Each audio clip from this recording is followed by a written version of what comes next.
What's up, guys and gals? Welcome back to the Nerd Castle. Today in the world of indie games, we're going to be taking a look at, actually, this is a dungeon crawling roguelike that is pretty badass and awesome. I'm having a hard time. I've played for about 3 or 4 hours now, and I'm really having a hard time coming up with anything to complain about. Like, this is one of those games that if I made a game, this is exactly the kind of thing that I would make. This is a deeply atmospheric, deeply awesome dungeon crawler that I think needs a lot more eyes because it doesn't have a whole lot of reviews right now on Steam.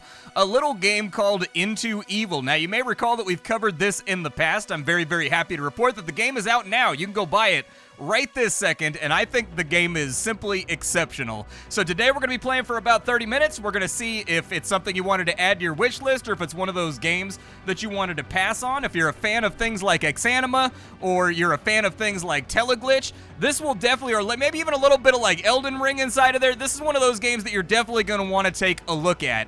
The link is down below when you're ready to take a look at it. Then on top of that, you can also find a bunch of other Nerdcastle links down there just in case you wanted to give them the old saucy click.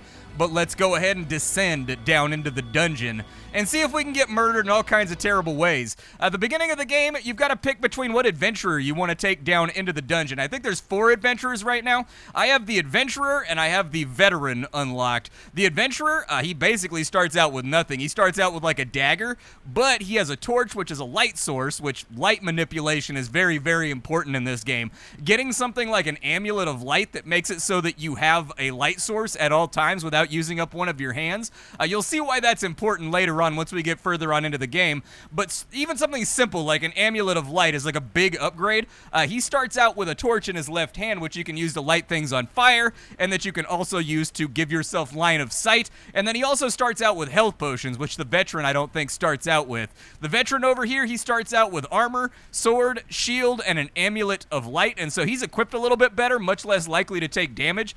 But we'll go for the adventurer because, honestly, in any type of roguelike, I always find the struggle to be the fun part. I like being a butt-ass naked dude at the forefront of a dungeon of death because it makes every single pickup an item that I can possibly find useful, and it just triggers little pieces of dopamine for me. So we'll go with the adventurer this time around.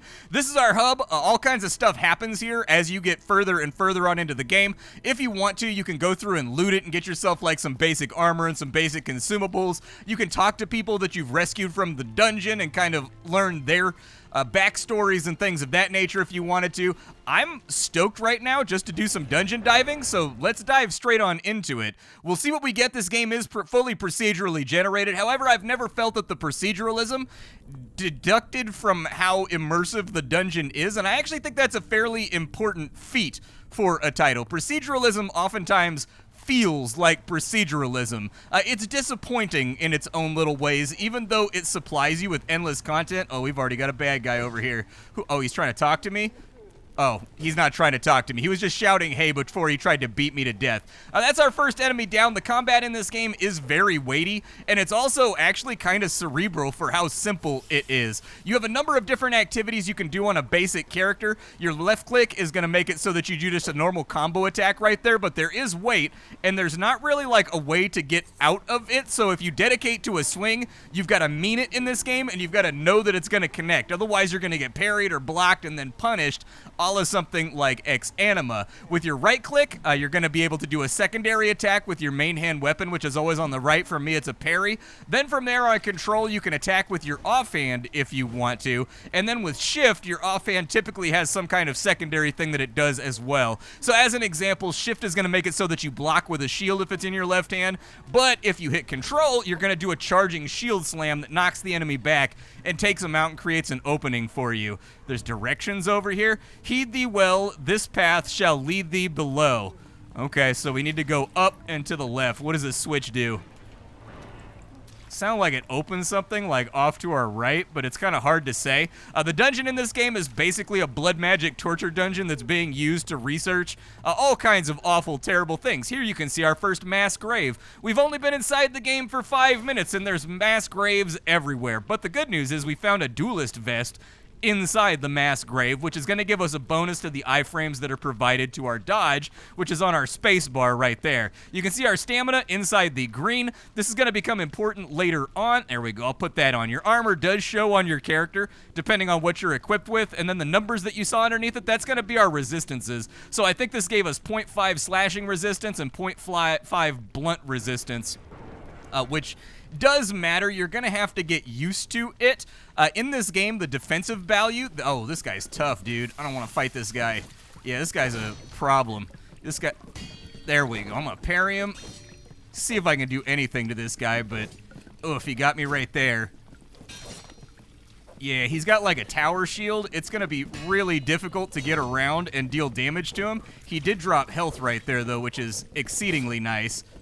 There we go. Parry him back and take him out. Oh my god, dude. In the early game, that's a really, really, really hard enemy, these Templars right here, because even if your shield isn't raised, if you get struck on the side where your shield is, it counts as a glancing blow, which makes these guys really difficult to get around without the aid of magic or without the aid of other things you can do. He did drop his shield, which is fantastic for us. This will introduce us to the hand system. So your left hand is controlled by your 1 key. You can change what's inside your left hand, and there are certain items, there's certain things you can get that allow you to carry more stuff from what I've seen so far. Your 3 key is going to let you swap out your main hand. This is super important because you're going to be finding magical tomes and stuff that really build up the immersion of this game as you get... Oh, we dropped the longsword too? Okay, I'll take the longsword. There we go. Longsword, it swings a little bit slower, but... Oh, there's a mace over there? I don't know if I want the mace or the longsword. I'm kind of like... mixed bag on both. I usually play with daggers in this game. That's what I tend to enjoy. Let me swap at... Oh, my torch is not lit. There we go. We can light it on that fire right there. But as I was saying, as we get, like, offhand items in this game are incredibly useful. So you can get, like, a magical tome. This is going to build up sort of the immersion of the game world, because in this game, you may have noticed there is no map. So, for example, there is a tome that when you channel it, it creates a mini-map that hovers over Diablo style so you can see where you're going. That same tome, you can also maybe reassign it. It's randomized, but most tomes have multiple spells inside of them that do different things. You may get some... Ooh, a whip, huh? That's not great. All right, let's get after... He's got to go, like, right now. The whip, it doesn't deal too much damage, but it's got, like, crazy range on it, and so you got to take down whip guys and archers pretty fast. Give me my torch back. Looks like we're in, like, a sleeping area. Oh, yeah, if you walk through rain... Right here, it's going to put out your torch, so watch out for rain if you're planning on keeping your light source lit. You can also light other torches that are on the walls, like that one right there, just in case you want to keep areas illuminated as you're moving through the game. But as I was saying, I've said that like 8 times now inside of this episode. I keep getting derailed. Your offhand stuff is very, very useful. You can get all kinds of cool stuff for your offhand that will make your life easier or give you situational boosts that will solve problems when those problems come up. What's inside this room over here?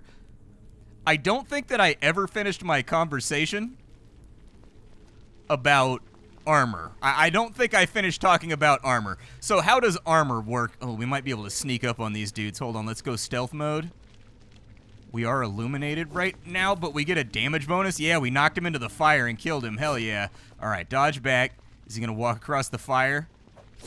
There we go. We've got him taken out, and he dropped health. Hell yeah. Armor in this game is actually random, and this is to sort of simulate the enemy accidentally sneaking attacks in between your armor gaps and whatnot. Like, even if you're wearing plate mail in this title, you may take full damage from the enemy. It kind of depends. And so let's say that you're wearing a piece of armor that has 10 blunt resistance, right? When you get hit by a blunt weapon, it's going to randomly roll a number between 0 and 10, and that's what it's going to reduce the damage by, meaning that if you get hit for 3 damage, you may take the full amount even though you're wearing plate mail to simulate the fact that the enemy snuck an attack in between the gaps in your armor. It's also likely that you won't take any damage whatsoever on taking that hit. It just kind of depends, but higher is better. I don't have any keys. The guy that we fought and got this shield from, on his loot table, he can drop a big skeleton key. It opens this chest right here, and it's going to have all kinds of money and good stuff inside of it that we would get to sort through. We can still sort of hope and pray that there's someone around here that has the key. Let me light this torch real quick. There we go. Torch is lit. Oh, dude. We got a horn guy back here. So the horn guys, I was like, what the hell is that noise? And I had to wait for my memory to kind of conjure up what I was hearing. This is a horn guy right here. This game does have enormous amounts of enemy variety. You will be going up against all kinds of different enemies as you make your way through the dungeon. The horn guy, he blows a horn. It'll summon everything inside of like a certain radius to come attack you. Oh, don't want to mess with him. He's going to charge me. Let me get my shield out. Oh, he actually didn't hit me. His charge got blocked by the door right there. Okay, that's good. Let's break the torch back out so that we can see. We've got an item rack over here with a mace on it. Unfortunately, it's mundane. There are procedurally generated items in this game, a la Diablo, that have affixes on them. So it's super possible that you'll get, like, the Dagger of Lightning, and the dagger will do 1 damage when you stab somebody with it. But if they're wet, like they've walked through rain or a puddle, it'll do extra lightning damage. So you always, whether they're wet or dry, you get 1 bonus lightning damage that ticks on them every now and again. But if they're wet, they take like double damage from it, and that's when it starts to feel good. We do have a spear over here. I don't hate having a spear. It looks like my sword parries as well. The Duelist Vest, this one's in better condition. In this game, your gear does have durability. I haven't broken any gear while I'm playing through the game, so that's not something that I've seen, but I have seen the condition go down as I make it further and further on into the dungeon, and usually I just swap it out on the next treasure hoard that I find. Let's go get this chest over here. Chest, what you got for me? A spell rod of toxic mist. Okay, so that's going to go into our supplementary inventory right here. I forgot to talk about this. So on your mouse wheel, you have belt slots. Right now, we have 2 health potions and a spell rod of toxic mist. The spell rod of toxic mist, more than likely, going to put out toxic mist that hurts the enemy if they walk through it, would be my guess.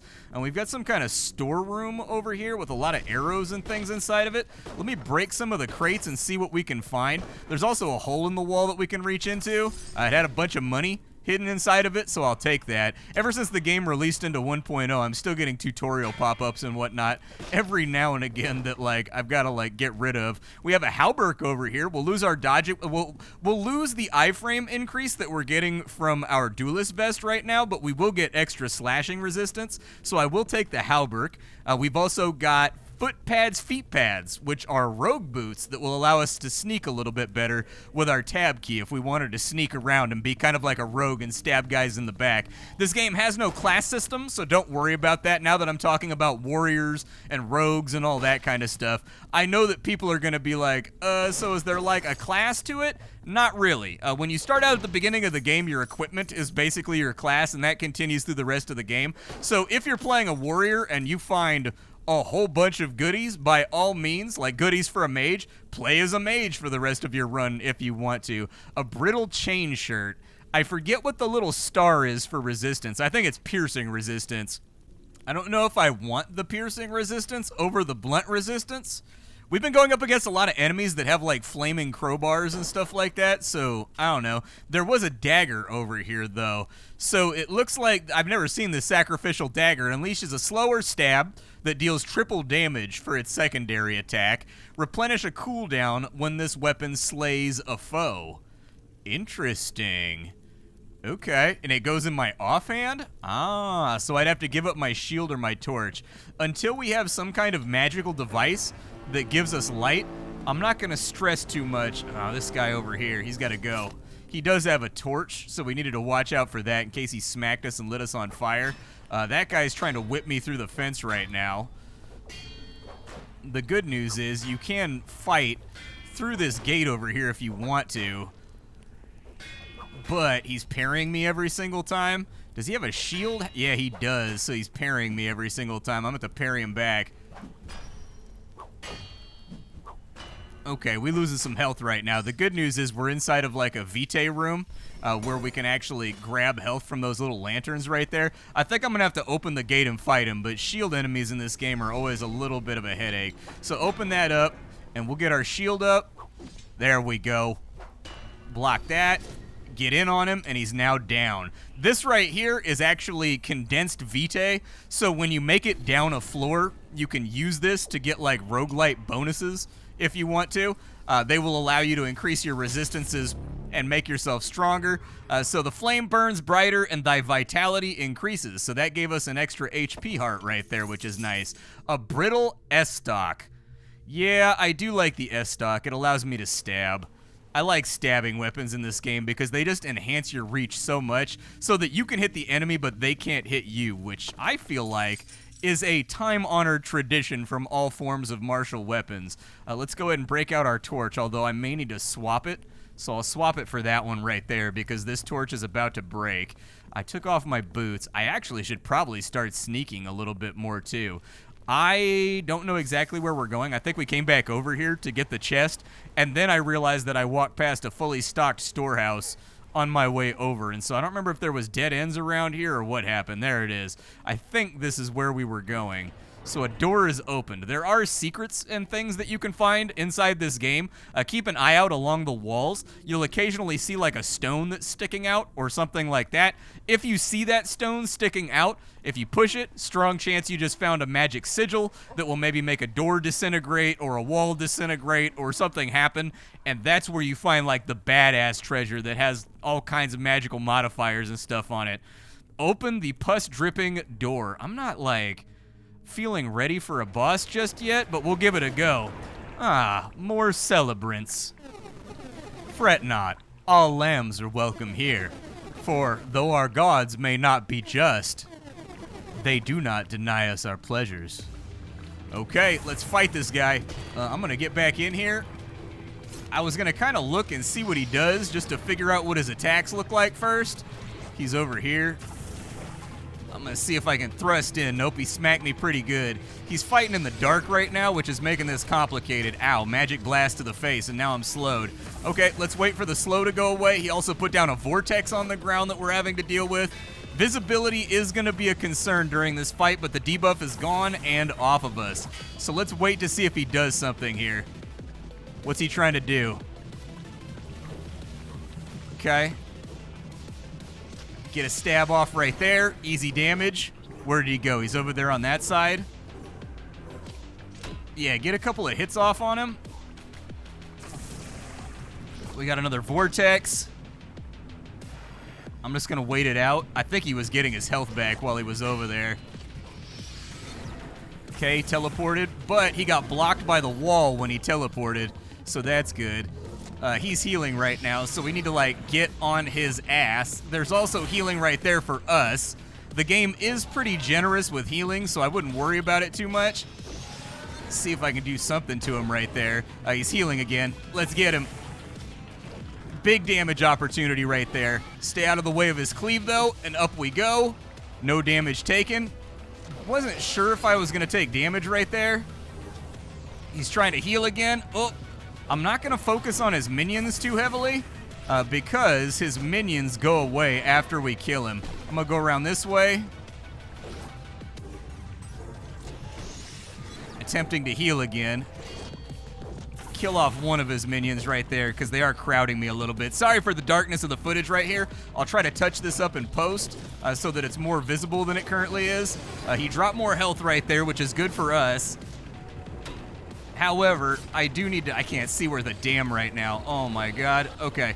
We need a health potion, and we need it, like, now. But the problem is I've got to get far enough away from the enemy that I can actually drink the damn thing. Unfortunately, he's going to use the opportunity to do the exact same thing. Okay. A little acid spit right there. Keep your shield up.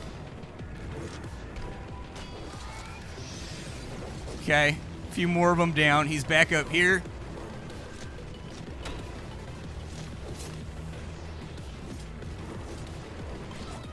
Oh, we're getting trapped. That's not good. Yep, let him come at me with that, although he broke my stamina. Okay, get a poke off right there. He's probably going to go back and heal. Oh, down he goes. We got him. Hell yeah, dude. Easy clap. He didn't drop any loot or anything, but I think we get a chest after we kill him too. Let us descend deeper into the dungeon. I don't know if you noticed, but this game has an absolutely insane soundtrack. Whoever did the soundtrack for this game, I don't know, dude. They've got like a noise cream thing going on that's definitely working for me. The last game I heard that had music as good as this game, I think, was probably RoboQuest. That's probably what I would say it was. Probably RoboQuest. This game has an absolute banger of a soundtrack. And as far as I can tell, they're not selling that soundtrack anywhere, and they also don't have it on Spotify. I would highly recommend doing that. Your music is good enough that people would just listen to it independently inside of a vacuum while they do their work every single day. And so this guy right here is the trader. Whenever we build or whenever we complete a floor, we're going to be able to buy stuff. He's got a scroll of Blightbolt 2. It'll basically one-shot just about anything, but it's single use. He's got a Vitae ampule over here, which is a healing potion. He's got a talisman of light and also momentum. Dude, if I was a little bit richer, I would buy that in a heartbeat because it would make filming this episode a lot easier. I do everything live. This is not post-commentary. This is me just talking to you while I play a game. I get that. People email me every now and again, and they're like, dude, you should is your commentary actually live? Yeah, it is. My commentary is actually live. The only part that I do in post is the closing thoughts, and that's only sometimes. This right here is the strange machine. You know that extra Vitae we got that increased our health? It's also a currency. We can use that in order to get ourselves a perk that will persist for the rest of our run. So, for example, we could get Cyst Striker over here, which means that any foe we go up against that is blighted, we deal extra damage to them, and while we have this perk, there's going to be a floating green orb that if it hits the enemy, it'll deal damage to them. Very helpful stuff. We can get True Sight over here, which allows us to see magical auras, which is important for finding secrets, or we can get Seer in Shadow, which is basically the cat's eye potion from The Witcher. It allows us to see in the dark without a light source. I will probably go for that. There we go. Nice. And also, whenever you cast spells or do anything else, your character does, shout out incantations and words above his head where he'll be like, "Searing light of the gods, descend upon me and grant me your wisdom, shine!" You know, kind of anime style. But at the same time, it's pretty awesome. I like little touches like that. I think they make games more thematic and more enjoyable. I don't think we can sell stuff to this guy. I would like to sell stuff to this guy, because I think I have extra, I have an extra sword right here, but I guess we're kind of hosed on that front. I'll just buy the Vitae ample, and then we'll move this way and do our next section of the dungeon. Let me swap back in my my S-Stock, though.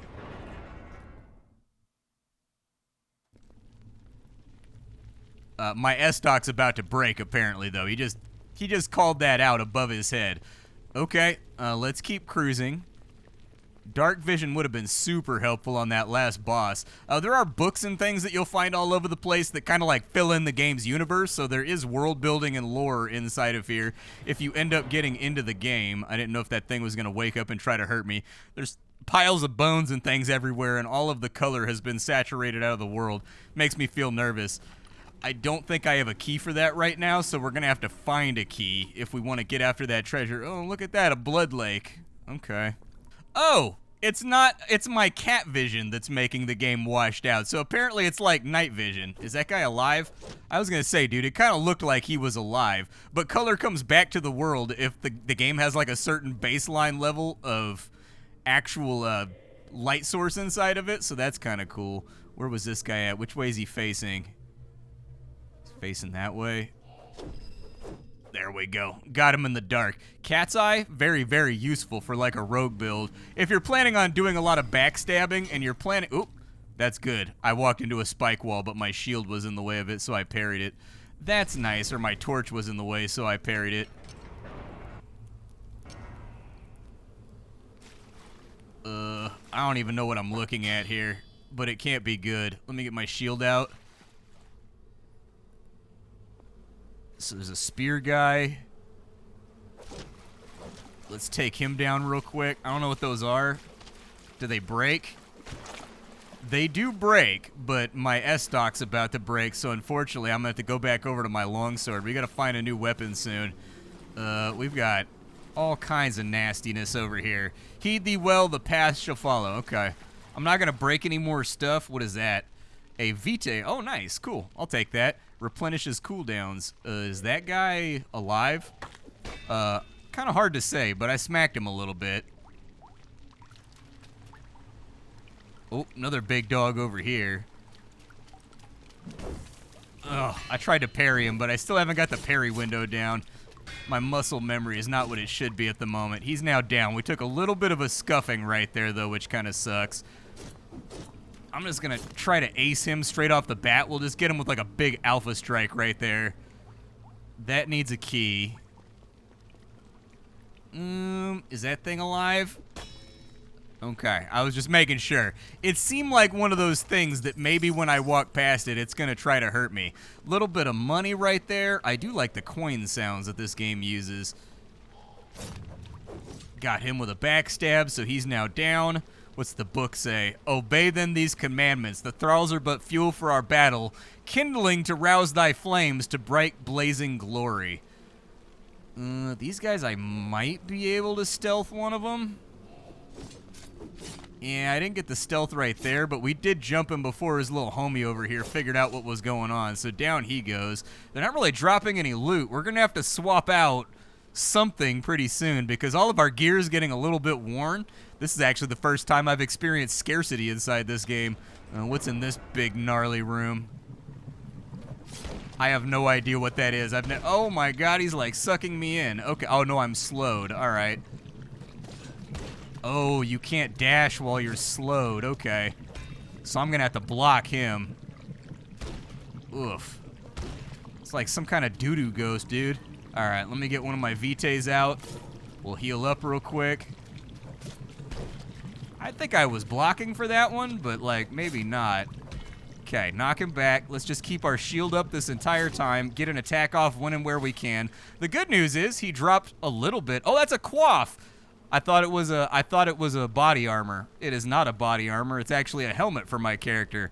Well, more resistances sound absolutely rad, so I'll take it. We do have a spear over here. I will swap out the broken S-stock for the spear.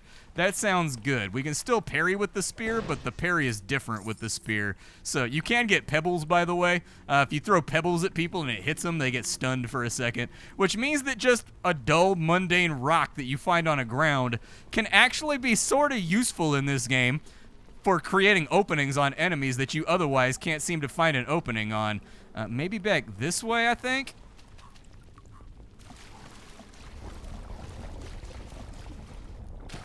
That one just blew up and hatched something as I was walking by. Those things right there, they have like a long tongue thing that they do where they try to like stick you with like a proboscis, like a mosquito. So those are mines. We don't want to step on those right now. That would be a bad play. Let's pull that lever. Does this open? It does. Okay. Keep our head on a swivel real fast. Ooh, I don't know what you are, but you look dangerous. Okay. Yeah, I think the answer to the question is that he is dangerous. The reason he looks dangerous is because he is dangerous. He got around my shield right there, which kind of sucks with that rotational attack he was doing. Yeah. I think we got him. Oh, Christ.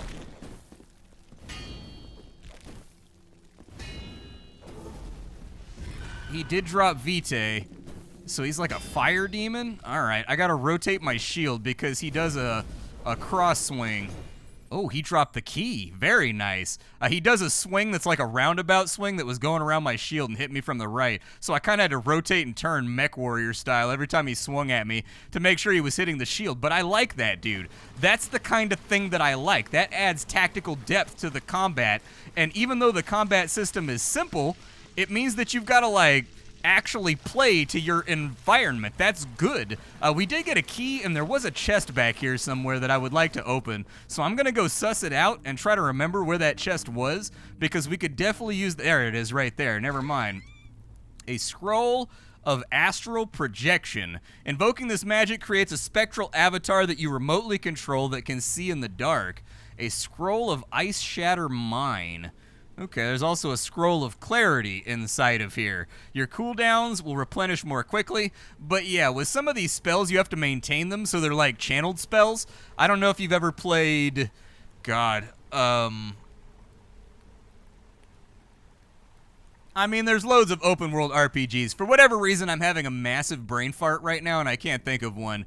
But in this game, your stamina meter gets reserved for maintaining enchantments on yourself, and once you drop them, the scroll's already been consumed, so we couldn't get them back. So for the cases of that, we would have like 5 pips of stamina instead of 6 pips of stamina. Unfortunately, I'm kind of full up on just random consumables right now, and so can't carry the rest of it with me no matter how badly I want to.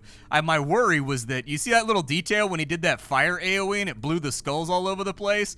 I was worried that it was going to wake up bad guys. I'm going to guess, oh, there's a Necromancer. Okay, that was one of his minions. There we go. Oh, he's just summoning more of them. We got to get the Necromancer. There we go. The Necromancer's down.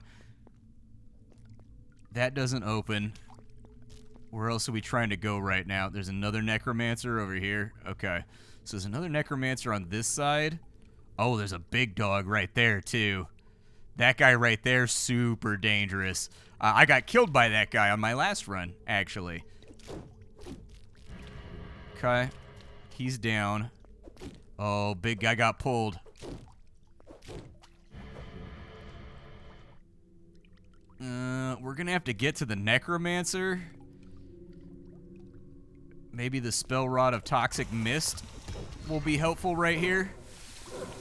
It did help. They're all blighted now, and they're taking damage. You can see the AoE right there that we lit off, so that'll actually be helpful. I would like for the Necromancer to die before anything else. There we go. Necromancer's dead. This guy is still blighted, though, which is great for us.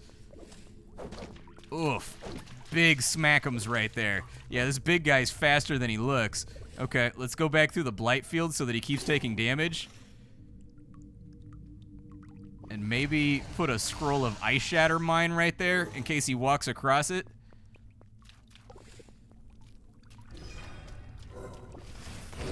Oh, it got me too. I didn't know that I could be damaged by my own effect. Okay, all right.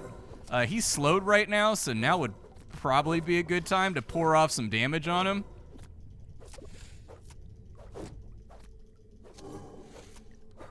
God. My man is husky. There we go. We got him, dude. We had a door, a rusty face mask. It gives me blunt and slashing resistance. I'll lose a little bit of slashing resistance, but I'll get some blunt resistance. I guess I'll take it. Rusty face mask, man. What's a fun dungeon adventure without the possibility of tetanus? I haven't seen any secrets this entire time, but then again, I'm so focused on doing just random commentary that sometimes things slip my mind.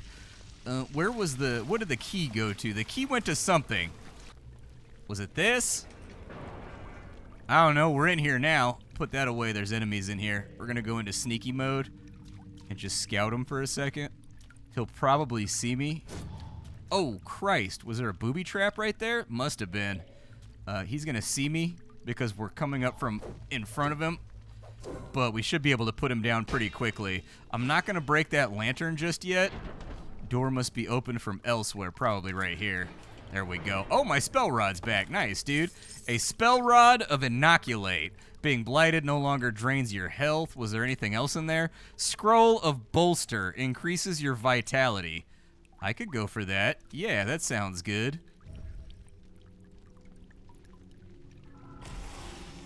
Cool. So we're basically trading 1 stamina for 1 HP, but like, I'll take it. That's good. We've got more healing right there. Dead guys have a cloak. You become less wet from water and liquids. Plus, you have a cape, which is just badass as hell. Like, what self-respecting adventurer doesn't have a sick-ass cape, dude? You gotta have a cape. Alright, there's a key and my torch broke on me. So that's just dimly flickering on the ground. I'm gonna grab another one over here. Opened up a door somewhere with that switch right there. I hear something on the other side of that door. I don't know what it is. It could come rushing out. I have no idea what that is. We got him with the backstab, though. Oh, he does like a poison AoE. Okay, I should have taken the blight bonus. That's what I'm learning right now. Is that bonus damage versus blight would have been nice right this second. Stairs or big double door? I don't know. I guess double door. Oh, Jesus. I don't know what that is, but it's scary. Give me my shield. Is he going to come out? Yeah, he a scary boy. Oh, I'm so on fire right now. And not in like the fun NBA Jam kind of way. I have no healing left. I don't know what I'm going to do about this guy. He definitely like a... Okay, so he's a fire wizard, and he's got like an aura of flame around him. And I've got to attack through the aura flame without dying. We picked up 2 heals at exactly the right moment. Oh my god, dude, he's eating me with the shield, bro! That is the worst possible room we could have fought that elite inside of. That tiny little constricting room right there, all you could really do, the way I should have played it is I should have played it like a coward, just hiding behind the door and dancing out when I saw the rotation had an opening, but I got greedy and decided to go after it aggressively, and that's just kind of the way that life goes. My name is Splattercat. I sift through the pile to find what's worthwhile in the world of indie games every single day so that you don't have to. Today up on the chopping block, we were checking out Into Evil. My closing thoughts about this game are that it's utterly fantastic. If you are into dungeon crawlers and you enjoy procedurally generated games, we didn't get a whole lot of interesting loot on that last run. Like, we didn't get any armor that had modifiers, we didn't get any weapons that had modifiers, but this is one of those games that has tremendously robust procedural generation that makes every run feel threatening, that makes every run feel interesting and dopamine-laced. I found that the bosses are challenging, the combat system is challenging, you really have to learn it, and you really have to dedicate to learning how to play this game before you're going to find any modicum of success. I'm still kind of inside that window where I panic and I flail a lot when things start to go wrong. But, ooh, a short sword of bloodshed. I was just talking about that. So successive strikes cause foes to bleed copiously. Hell yeah, I'll take that right this second. Give it to me. This is a game that has a fantastic soundtrack. The entire cadre of sound effects that the game has are all very well selected, very well appointed, very well designed. It is a game that is atmospheric. It's a game that's immersive. It's a game that has lots of these little frills that just make the game more fun to participate inside of. The developer has done an utterly fantastic job creating, I've seen, you guys know me, I've never met a dungeon crawler that I won't give a chance to. This is really, really good. One of the better dungeon crawlers I've played in a very, very long time. I would go so far as to say that this game is roguelike dungeon crawling peak, in all honesty. And so if you're into things like Teleglitch, if you're into things like Exanima, games that have fast, visceral, but also weighty combat, dangerous combat, where you can die very, very quickly if you don't learn the game's associated systems, if you don't keep yourself careful about what you pick up and what you keep inside your inventory to back you up when things start to fall apart. This is a fantastic game. I can't recommend it highly enough, and that's kind of rare for me, that I'll just come out and say there's not really any liabilities here. It's just an awesome game, so go play it right this second. I will see you all later. That's all I got for you, and I'll catch you all tomorrow with something hot and fresh off the indie skillet. Sorry there's been gaps in videos lately. I've been trying to, I don't know, dude. I've been working 7 days a week for 12 years now, and I've been trying to cut back on that and enjoy having a human life. On top of that, my mom is very, very sick right now with a terminal disease. My grandma's in the hospital, so I'm constantly running around checking on everybody to make sure everybody's taken care of and that they're not just floating in the breeze inside of the medical establishment. Very, very busy right now with real life stuff that unfortunately cannot wait. It just needs to be dealt with right this second. And so content creation has taken a little bit of a back seat to that, but we will be booting up and taking care of things a little bit better as time goes forward and things equalize on out. I'll see y'all later. Thanks for hanging out, folks, and that's all I got for you.